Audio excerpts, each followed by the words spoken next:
Eat, Drink DFW from the Dallas Morning News is made possible by Central Market. Hello, and welcome to Eat, Drink DFW, the podcast from the Dallas Morning News food team. Each week, we take a look at food and drink trends in North Texas, talk about restaurants in Dallas-Fort Worth, learn some new recipes, and sometimes even get tips from you, our listeners.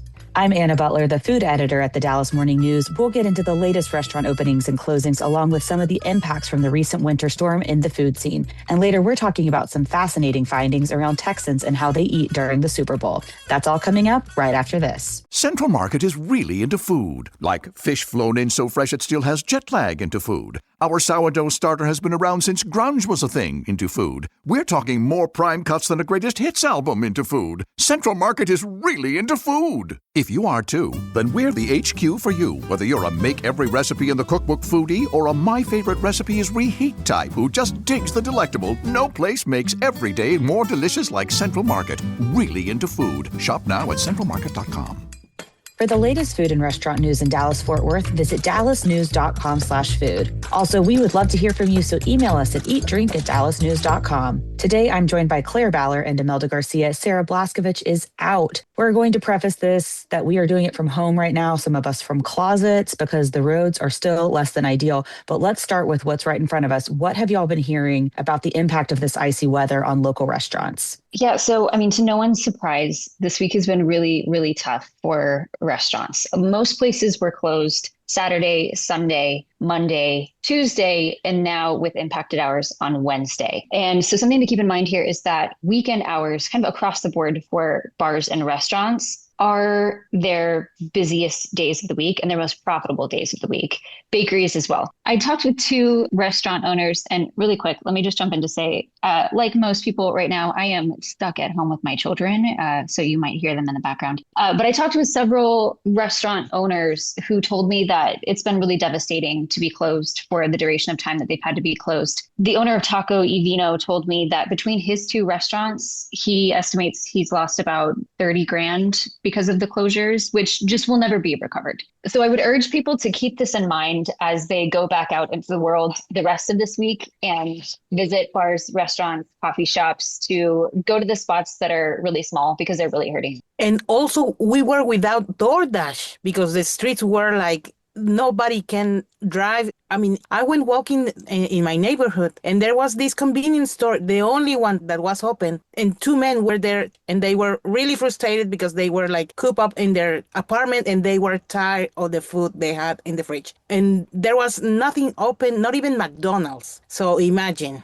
this is like an apocalypse or something. Well, and I think it's important for us to all acknowledge how lucky we are that we can work from home, and not like a be grateful way, because I think being cooped up at home is hard, and I'm getting like so much PTSD from COVID where I lived alone. I couldn't go anywhere and I was so lonely. But it's funny because I think the tone sometimes, just even like watching TV news and things like that, can be shaming of people who go out on the roads. And you're like, no, like there's this line between safety and also I need to actually pay my rent. And there are a lot of people who have now missed out on 4 or 5 days of wages, let alone tips, that it's going to be a really, really tough month for them. I think right now it's projected that apparently we're supposed to get an early spring in February, which sounds crazy, but typically February is when there is snow. The reason that this is front of mind to me is that I got married over the weekend and it doesn't snow in January in Texas ever. And that was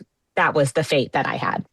And I want to know everything. Everything changed. I was like, I had a plan on Monday of last week, and by Friday, everything was different except for who I was marrying. And obviously that was the most important part. Like, obviously we're excited to be married, but we had this like elaborate dim sum planned for our reception. And that became, we went to Zalot. Like I went in my wedding dress because I was like, if we're going to do this, we're getting the photos for it. That's awesome. We still had a cake. We burned through a few photographers, but we got pictures. So it turned out fine. But it's just like, this is the way that it works out for a lot of people. And again, maybe my first world problem, but it was quite the weekend, everybody. But now you have an unforgettable story to tell your kids in the future. Yeah, everyone's like, you'll get to tell that for years. And I was like, but I didn't want to. Uh, okay. So, despite the weather, though, we actually do have some recent news to share. Imelda, do you want to tell us about El Gallo? Yes, Almacén El Gallo will be a new concept that will open in Fort Worth. This was created by Adrián Burciaga, who was the founder of Don Artemio restaurant in Fort Worth, and Martín Quirarte, who was the former general manager. So this Almacén El Gallo, they're going to have this fonda concept where you can go and eat lunch. And then in the afternoon, it's going to be kind of a botanero style restaurant. That is like between a restaurant and a cantina.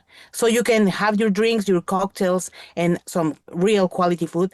All the menu, it's created by Chef Rodrigo Rivera Rio, who is the owner of Coli Cocina de Origen in Monterrey. And this restaurant was recognized with a Michelin star for 2 years in a row. So I think they're going to have authentic Mexican food. They are saying, we are not making fusions. We are not inventing anything. We are just giving the food that we know. They are aiming to open in the spring, and let's see what happens. That sounds delicious to me. We also had a restaurant open in Plano on January 26th, which was, smack dab in our winter storm weather. That was J. Alexander's. It is a chain restaurant like Hillstone or Houston's, but it's high quality food. And it has a very eclectic menu from steaks to sushi and everything in between. But they've been having dozens of staff members from across the country come in just to make sure that this Plano J. Alexander's is just the same as all the others, which I would say the Hillstone Houston's thing, consistency is that calling card for that company. And J. Alexander's is the same way. They're planning to open another location in Prosper. No word on if they're going to head into Dallas proper at any point, but, we're excited about that. And I know we always have news about closures, and that's sad, but it happens. Yeah, I was going to say Palmer's in Lakewood is going to close. Technically, it will not have a brick and mortar store anymore coming into this weekend, but it will pivot to a ghost kitchen and catering. So you're still going to be able to get Palmer's, but the owner, Palmer Fortune, said that it was a huge relief that they have decided to pull the plug on this brick and mortar side of the operation. I, for one, am just sad that I can't just go get the hot chicken pancake poppers whenever I want them anymore. Is this a restaurant that was in the Guy Fieri's show? Yes, it was in Guy Fieri's show back in 2024. Wow, that's sad. And then we have two other closures, unfortunately, to add.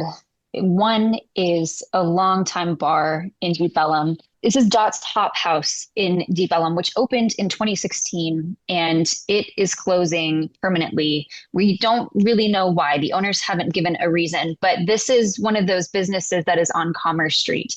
And that street has been significantly impacted by road reconstruction that has shut down that street, reduced it to one lane, and has really, really hurt some businesses in that stretch. And another is Heim Barbecue in Fort Worth. This is the original location that will be shutting down. The others will stay open. And the owners are also adding a budget concept, which will be called Heim Pig Stand.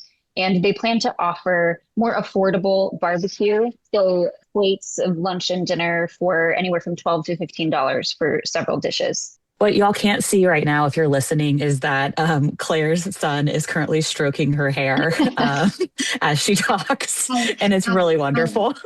Just really opportune timing here. Well, on that note, we're going to take a short break, and when we come back, we're going to share some findings about how Texans eat during the Super Bowl. Central Market is really into food. Like when we say cheese, it's in 12 languages into food. Butchers, bakers, and sushi roll makers into food. We're talking so obsessive about quality you can shop blindfolded into food. Central Market is really into food. If you are too, then let us turn your shopping list into a treasure map. Get inspired, get adventurous, or just get a chef-made dinner when you've got more taste buds than time. No place makes every meal more amazing like Central Market. Really into food. Shop now at centralmarket.com. Welcome back. In just a minute, we're going to get into Super Bowl food, but first, a quick reminder to follow our podcast. We want to make sure you never miss an episode. Okay, I got a bunch of stats from Roto Grinder, which is a really funny name, but it's sports data and analytics. The company has been asking a couple thousand people about the Super Bowl, and specifically Super Bowl food and what it means to them. And so I'm going to have y'all read some of the findings. Imelda? Wow. 37 states say that chicken wings are their favorite Super Bowl snack. I will say 50, but 37 is surprising for me. 7 states say pizza, 6 states say chips and dip. Can y'all guess where Texas falls within this? Whoa. I would say wings. Wings is correct. I personally, though, was more surprised because I feel like I always have pizza at the Super Bowl. And then it's also like, do you do anything socially in Texas without chips and salsa? I don't know. Here's how Texans ranked popular dips. So 28% of respondents said they prefer ranch. 21% say buffalo chicken dip, and 14% salsa, and 9% queso, which seems very low. I know. I keep coming back to, I don't know if I've ever had like a social outing specifically for the Super Bowl that didn't have chips and salsa, let alone someone's rendition of like Velveeta based queso, like with Rotel in it. But if we like wings with queso, no, I don't think so. And that's a good point, Imelda. Or what we're hearing is that like, yeah, maybe queso and salsa is always present, but maybe people just don't like it. That's sad.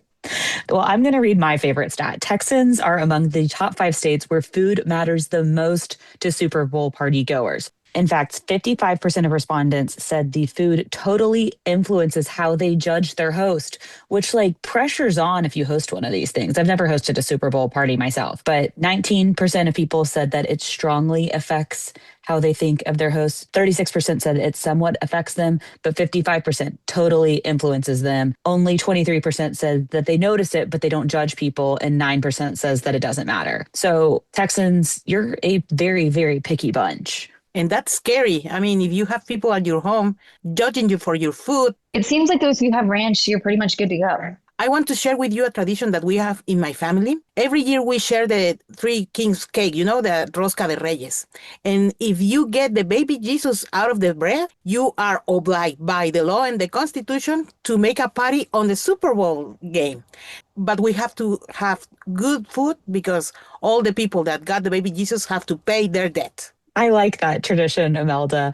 I think this one will be a big Super Bowl in my house because my fiance, my husband, I know, I think that's the first time I said it. And he might be listening in from working from home in the other room.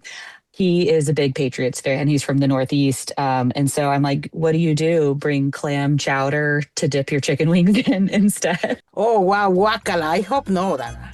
All right. And that's all the time we have for today. Make sure to visit dallasnews.com/food for all the latest food news. And we'd love to hear from you. Email us anytime at eatdrink@dallasnews.com. Special thanks to our producer, Julie Fisk. For the news, I'm Anna Butler. Thanks for listening, and we'll see you next week. Eat, Drink, DFW from the Dallas Morning News is made possible by Central Market.